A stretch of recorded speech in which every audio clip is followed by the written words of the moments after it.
Okay, welcome everybody to Practical Inclusion for what is a really blustery, miserable day down in Geelong, which I am currently situated, which is the lands of the Wadawurrung people, and I'd like to pay my respect to their elders past, present and emerging, and any Aboriginal and Torres Strait Islanders who happen to be joining us either live today or on the replay. Mini, before I get you to introduce yourself, could you maybe acknowledge the owners of the land that you come in on today? Yes, absolutely. So I'm actually in the Yagara country. I'm in Queensland, and I just want to pay my respects to elders past, present, emerging, and honour with deep gratitude their ancestral connection to land and country. Beautiful. I know it's 2 days away that Reconciliation Week starts, and I find that this can be a really busy time in the diversity and inclusion space because we've just had Ida Hobbit and we're in Pride Month, and now we've got Reconciliation Week coming up. So don't miss it. Make sure you check out. There's a lot of events going on, and there's a lot of resources that are on websites for you to think about what you might do as a part of the Reconciliation Week, but also obviously beyond that. So we're not just doing an event or a one-off recognition, acknowledgement. Let's make sure that change continues on and that we're doing this work all the time. So reach out to those resources that are available and reach out to people that you know to see what you can get involved in and what you can do. If anybody's aware of any great resources or events and you're listening in, please place them in the comments, particularly whether you're watching this live or on the replay. Please feel free to write something in the comments or questions. We really enjoy that engagement, and everybody then sees that and reads that. So if you've got a resource or an event for Reconciliation Week that you want to promote, please do that in the comments. Today, and maybe it is quite fitting, we are going to discuss racism today with someone who I was so privileged to meet recently, and we had a great conversation, and then we've had some email exchanges since, because there is so much that I certainly need to learn from today's guest, and she's been so generous with her time and her advice to me in this space. So today we are going to talk about racism in the workplace. Before we do that, I'd really love, Mini, thank you for coming on today, and I'd love you to tell us a little bit about your story, what you feel comfortable sharing about how you got to where you are today in terms of working in this space in Australian workplaces. Yeah. First of all, thank you for having me. I'm really honoured to be here and very excited. I've watched your work and love everything that you do. So I'm very honoured to be here. So thank you for having me. Now, in regards to me and just my work experience and how I got into this work. So a lot of my work experience is actually, I come from a social work background. So I've over 30 years experience working in that space. I've worked in both federal, state government. I've worked in the community and mostly in family and child, but I've also looked at employment and all sorts of work sectors. My interest in diversity and inclusion was sparked by my own personal lived experience, and I think that's a journey for many people. It was a journey that took several years with a number of pit stops in between. And my entry to the work actually started formally when I started a charity organization called the Lunar Foundation. And the Lunar Foundation is a charity organization that promotes inclusion through the lens of race in schools by providing cross-cultural education workshops and providing resources. My work gradually evolved to look past schools, and I started looking into workplace relations as well. Again, maintaining that focus of looking at things through the lens of race. And I continue to offer education, I offer consultations, and I facilitate dialogues in that space. I personally believe that diversity and inclusion shouldn't be left for people sitting in those roles. or for leadership. And don't get me wrong, it's important that we have diversity and inclusion practitioners and leadership buy-in, but I also believe in empowering employees to be champions of change. I believe that every employee has a role to play in diversity and inclusion initiatives. And as part of that, I run a series of events called Diversity Dialogues, which we do every 8 weeks here in Queensland. And we invite everybody, anyone, any rank, position, role, doesn't matter who you are. If you're interested in being a champion of change within your respective workplace, we invite you in and we talk about workplace issues. And we have a particular, we have a lens of race. However, we do tap into intersectionalities and we talk about other areas as gender, LGBTQI. We talk to Aboriginal community members as well. So it's quite broad and it's open for anyone. And that's pretty much the space I'm sitting in right now. So. It's just so fantastic. And I love the diversity dialogues because I really agree with that premise that, unfortunately, sometimes these conversations are being held with the same type of people who are already the converted, right? Or who already know, have a background understanding or knowledge of this space. And so providing an environment where people who are not regularly exposed to this type of work is just so powerful and so important. Yes, it's been fantastic. We've had many people come through, we've got different people from different membership groups, Asian people, African people, white people. And it's very interesting to see and hear people saying, wow, I never thought of that, to think that I've been working with, Aboriginal people, African people all this time, and I thought I was doing something to help. I didn't realize that. And seeing those moments is very rewarding for me. And I think it's one of the most empowering forms of educating people, just getting them involved in the dialogue. Yeah, beautiful. Yeah, I really love it. It just and I think that's what caught me to catch up with you in the first place, because of that unique approach that you're taking and that shared idea about sharing stories and really building empathy and understanding. Let's kind of jump into the heart of today's conversation, I suppose. My question for you is racism and race. Why aren't Australian organisations talking about this the way I think they should be? I wish I could give you this, one good answer, but I'm trying to still unpack that. I know that it's necessary for us to talk about it. I definitely am very aware that it's not being spoken about. There's probably a lot of reasons that that contribute to that. One being the fact that people of colour are underrepresented in executive leadership positions, and that's really the space where diversity and inclusion initiatives can be driven and supported. We also research tells us why it's important for us to talk about race. We know that decades of studies have found that ethnic minorities receive fewer responses to job applications, even when they have comparable qualifications to their white counterparts. We know that part of not talking about such issues also enhances the colorblind culture, which is very harmful and sort of, I guess, erases the journeys of people of color and the barriers that they face to enter into the workforce and the issues that they've experienced in the workforce as well.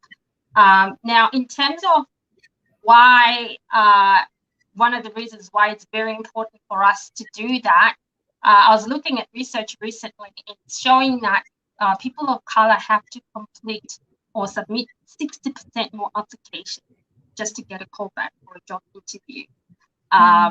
Despite their experience, despite their education levels. We know that they also, if when people have ethnic sounding names, they also receive fewer callbacks than their white counterparts who have Anglo-Saxon names. So I think that research really is an indicator as to why important for us to talk about it, but also looking at how we can, how we can find some strategies to mitigate this situation. Yeah. It certainly seems from the clients that I talk to and the organisations that I'm involved in, there seems, originally I thought it was a bit of apathy. It was, just not being engaged with the topic so much, or not really quite knowing what to do, so just not talking about race or racism, or even looking at the backgrounds, the cultural backgrounds of the people who work in their organisation. But more and more in the conversations that I'm having, sometimes it's just that it hasn't even really occurred to them. And so it's about gender. Yes, that's occurred to us, but yeah, you're right. We probably should be looking beyond that. Is that something that you witness as well? Oh, absolutely. And I can speak on that from a personal experience. I grew up in Zimbabwe, and I moved to Australia when I was 19 to start my university study. And it wasn't until I moved to Australia that I started really being challenged in terms of understanding my own racial identity. I grew up with people around where people around me were Black like me, my friends looked like me, my teachers looked like me, my neighbors, my community, everyone around me looked like me. So I'd never really thought of my racial identity, what that means, and the challenges that are attached to it. I was aware of the term racism. I was aware of it in the context of other people, whether in America or somewhere else, but I'd never had a personal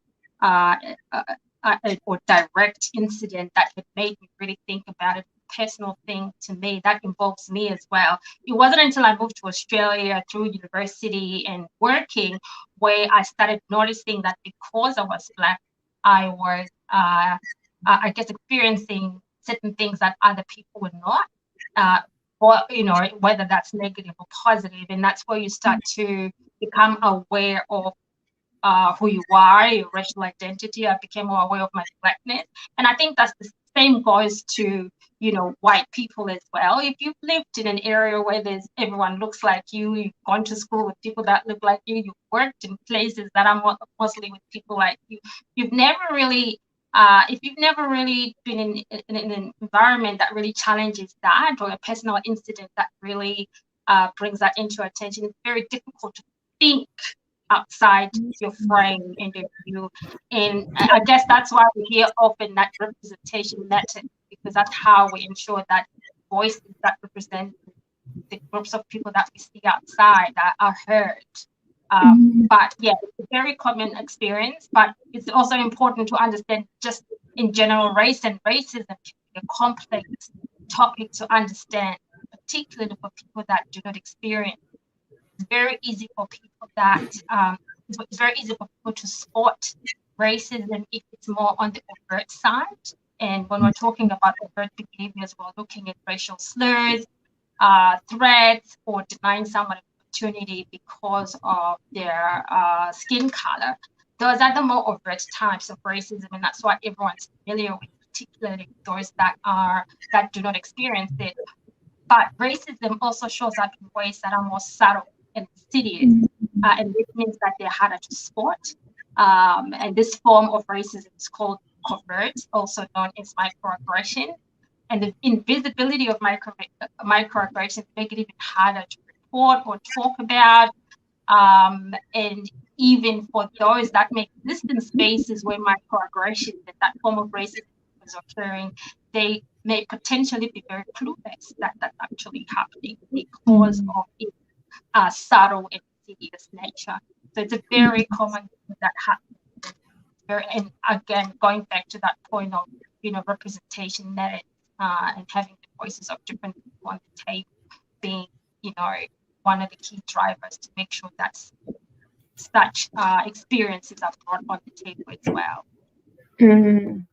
Gosh, such rich valuable information there for us to consider, and for those white Australians in workplaces currently wondering, well, what is the organisation doing? Because I like a really the comment you make about the colourblind environment. I really think that's what I see when I go and talk to organisations.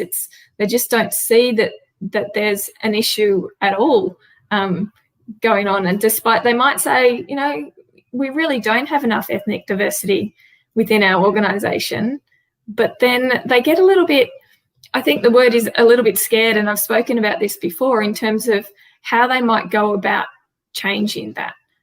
It seems a much easier path to go about increasing the number of women in their organisation, but if they do get to the point where they go, yeah, we are lacking in cultural diversity, where they get scared as to what steps they might take next.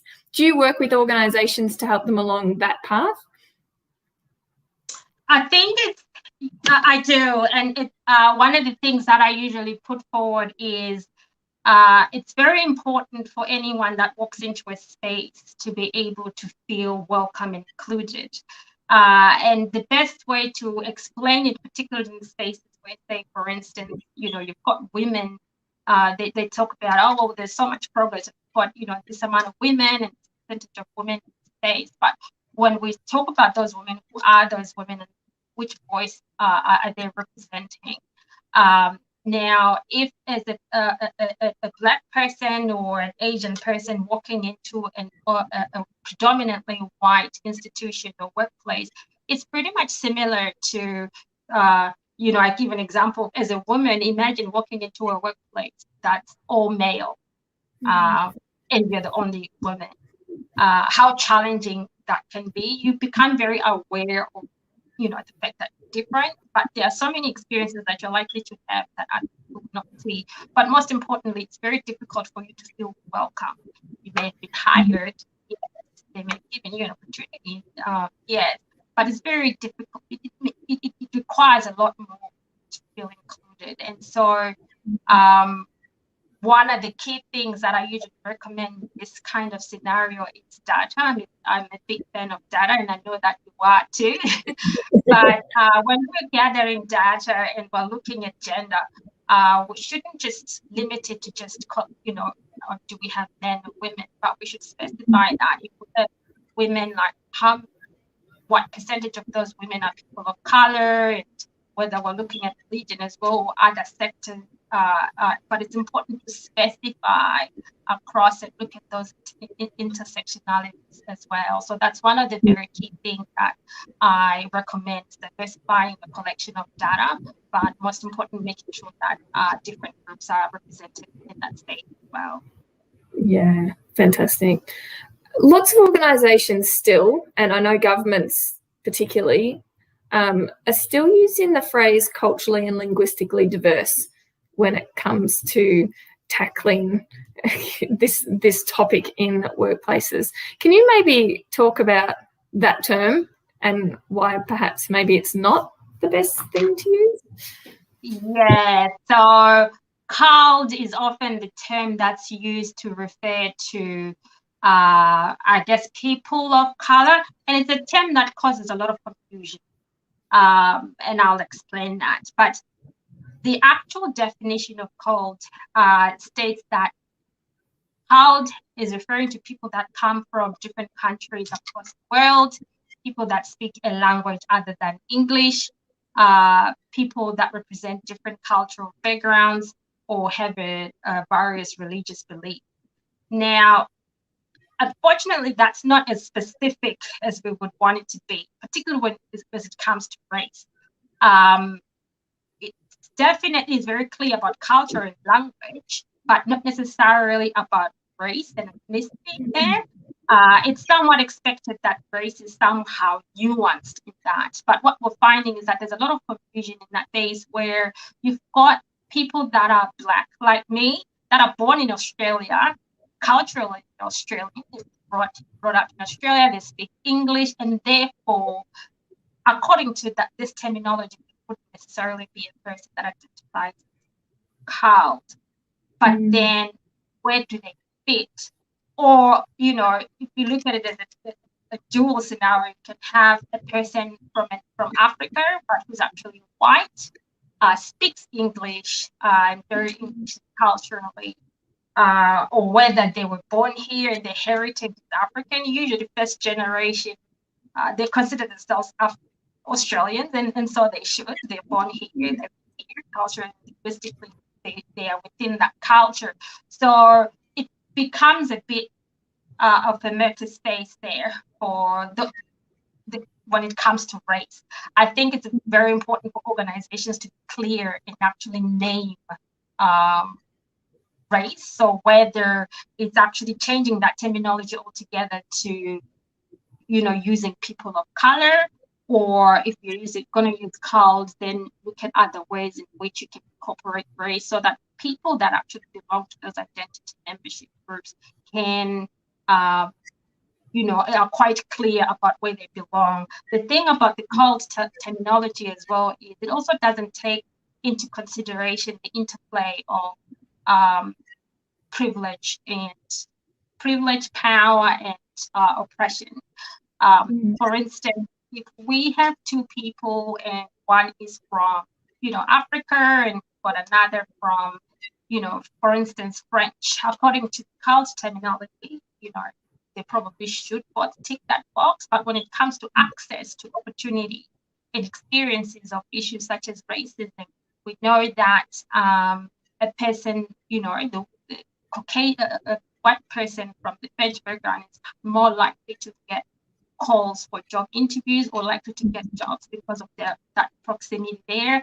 And that experience of racism doesn't exist for them equal physically and racially they identify as white, despite their cultural and linguistic difference of belonging to that group. So it's a very difficult, and I see a lot of organizations using CALD as a terminology around diversity and inclusion sort of initiatives, but my recommendation for that is to really be specific on who we're talking or referring to.